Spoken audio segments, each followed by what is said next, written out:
Welcome back to Movie Book Club, where I'm covering the Iliad in preparation of the Odyssey coming out this summer, and today we're going through books 9 through 12. Book 9, let's get right to it. So we left off with the Greeks clearly cornered, and the Trojans are in a great position to actually finish them off. Whoa!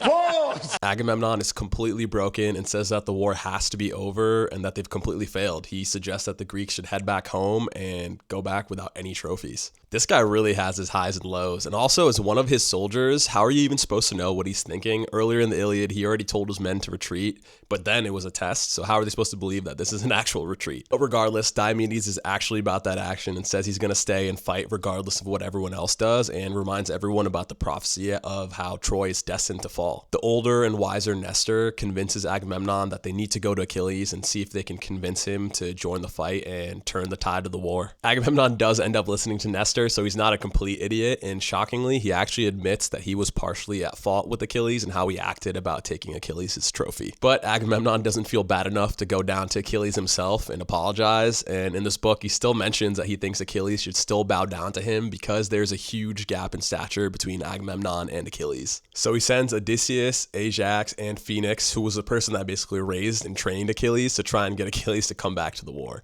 and told them to promise Achilles all the gifts he could imagine if he ends up coming back. Meanwhile, Achilles is still living his best life on a ship, knowing his fellow Greeks are dying, even though he's strong enough to turn the tide. My man is just stewing in his annoyance at Agamemnon for taking his girl, and in the meantime is living a hedonistic lifestyle. He's spending his time playing music and hanging out with Patroclus, who kind of acts as a domestic partner for Achilles. They sleep together in the same bed, with their respective trophies though. And it seems like Patroclus is in charge of some of the cooking as well. Eventually, Achilles turns down the offer that Odysseus and company brought to him, and instead of living a short life filled with glory, according to the fates, he'd rather go back home and settle down and live a long, unfulfilling life. Guy is so petty. He has an exchange with Phoenix, who is basically a father figure to him, and asks Phoenix to come home with him as well, but even Phoenix goes in depth trying everything to convince Achilles to stay and fight. But Achilles is so pissed from being slighted and his trophy taken, he still isn't able to agree to the group, so they head back to Agamemnon unsuccessfully. Book 10, let's do it. Book 10 also happens the same night as Book 9, where they go and try and convince Achilles to join the battle. But after they realize Achilles isn't coming back, Agamemnon and Menelaus have a conversation of what they need to do next to try and stay in the fight against the Trojans. Because they were essentially banking on Achilles coming back, but he didn't. So they gather all the Greek commanders in order to figure out what they should do. And of course, Nestor has a plan. He suggests sending a spy to break through the Trojan side and come back with some information, which is risky, but probably a good idea. This guy doesn't do anything but talk, but I guess someone has to. It really feels like Nestor is the only person who can come up with anything for the Greeks. Like, get this guy some help. Is he the only guy that has ideas? Anyways, Diomedes is obviously down for the spy mission, and Odysseus does end up stepping up and volunteering for that as well, but still, you'd think he'd also be an idea guy. While this is happening, Hector from the Trojan side also sends a spy, Nolan, to whom he promises glory and all of Achilles' trophies to go check out what the Greeks are up to. Of course, the Greek spies, Odysseus and Diomedes, and the Trojan spy, Nolan, run into each other. Nolan isn't good enough to handle the 2v1, so he gets pieced up completely.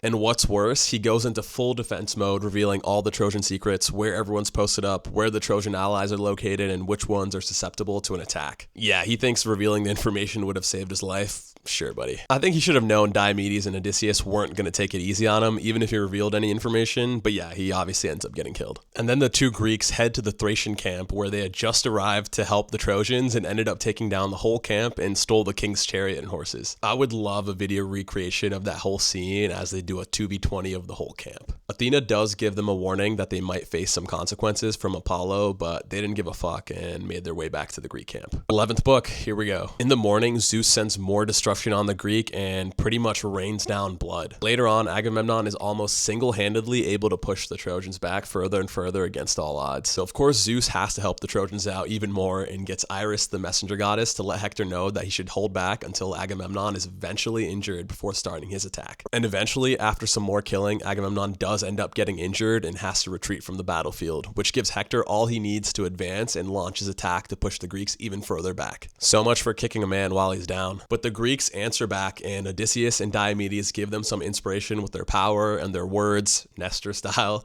and Diomedes is actually able to land an attack on Hector with his spear. And for the first time, we see Hector scared as he actually considers he could be killed and ends up retreating. And also for the first time, we see Paris actually do something positive for the Trojans, and in response to his brother getting hurt, he's able to land a hit on Diomedes and put him on the sidelines. It does seem like this is a potential season-ending injury here more than a day-to-day one. But as a result, Odysseus is left alone and fully surrounded. He has an interesting debate between himself where he weighs retreating versus Kleos. Maybe glory means nothing if you're dead, but he goes back and forth, and in moments like these, you feel like he's like an actual human being and relatable versus a standard stoic guy in a story. But he does hold his own until he gets stabbed in the ribs and has to be carried off the battlefield by Ajax back to camp. And Hector's free to continue his assault on the Greeks, and the Greeks are able to hold him off for a bit, but everything falls apart when the Greeks' main healer, Machaon, gets hurt. Achilles ends up seeing Machaon hurt and asks his closest friend, Patroclus, to go check on him and see what's happening, and Patroclus gets a chance to see just how much of a toll the Greeks are taking at the hands of the Trojans. Nestor begs to Patroclus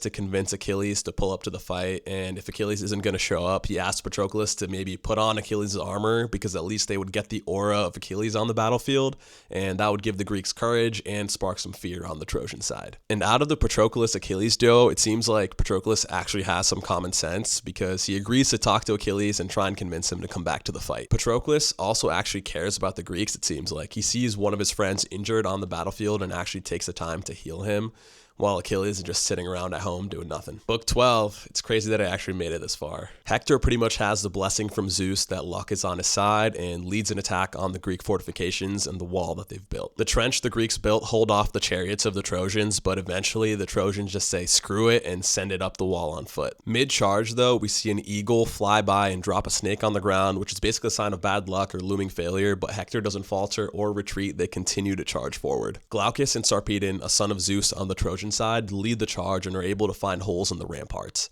Sarpedon is the first to breach through the wall, and then right after, Hector shatters one of the gates by lifting this massive boulder and throwing it to create a huge opening for the Trojans. I think now we're in a spot where we're actually going to see all hell break loose. Thanks for making it this far in the video, and please like, follow, subscribe at Indian Jones Online, and let me know if you're actually watching this. Crazy that we've made it halfway through the book already, and the midpoint really leaves us on a cliffhanger. In the past 4 books, it really seems like we have 2 different paths of divine intervention clashing.